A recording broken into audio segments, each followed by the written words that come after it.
Perodua Viva 2026 hadir dengan rekaan yang lebih segar, moden dan praktikal, menjadikannya sebuah kereta kompak yang sesuai untuk pemandu muda, keluarga kecil atau sesiapa sahaja yang mahukan kenderaan jimat tetapi tetap lengkap dengan ciri semasa. Rekaan luaran Viva baharu ini mengekalkan bentuk kecil ikoniknya namun diperhalusi dengan sentuhan futuristik. Lampu utama LED berbentuk nipis memberikan pencahayaan lebih terang dan jimat tenaga, manakala grill hadapan direka semula dengan gabungan kemasan hitam berkilat untuk menonjolkan gaya lebih premium. Bumper hadapan turut menerima perubahan dengan rekaan aliran udara yang lebih kemas membantu meningkatkan aerodinamik.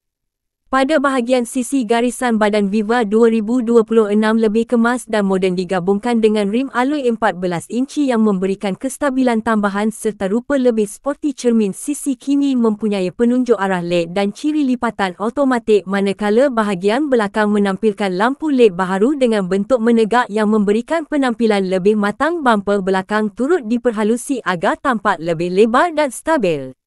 Masuk ke bahagian dalaman, perodua Viva 2026 menawarkan ruang yang selesa dan praktikal walaupun bersaiz kompak. Papan pemuka tampil dengan rekaan minimalis tetapi lebih moden bersama skrin infotainment 9 inci yang menyokong Android Auto dan Apple CarPlay. Tempat duduk direka dengan fabrik lebih berkualiti untuk memastikan keselesaan pemandu dan penumpang dalam perjalanan jauh. Steering pelbagai fungsi pula memudahkan kawalan muzik dan panggilan tanpa mengganggu fokus pemanduan. Viva 2026 turut menawarkan ruang kaki yang lebih baik berbanding model sebelumnya dan ruang bak yang lebih luas sesuai untuk kegunaan harian atau perjalanan singkat bersama keluarga. Ciri kemudahan lain termasuk port USB, tambahan kawalan pendingin hawa automatik dan ruang penyimpanan kecil di beberapa bahagian kabin.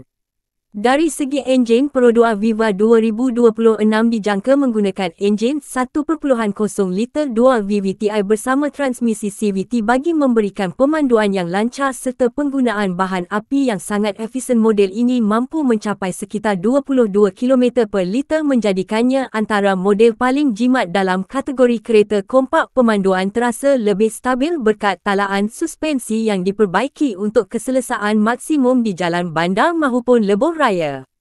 Perodua juga menekankan aspek keselamatan dengan memberikan ciri seperti ABS, EBD, kawalan kestabilan elektronik, dua beg udara hadapan, bantuan mula mendaki, kamera undur dan sensor parkir. Ciri keselamatan asas ini memastikan pemandu dan penumpang sentiasa berada dalam keadaan selamat setiap kali berada di jalan raya.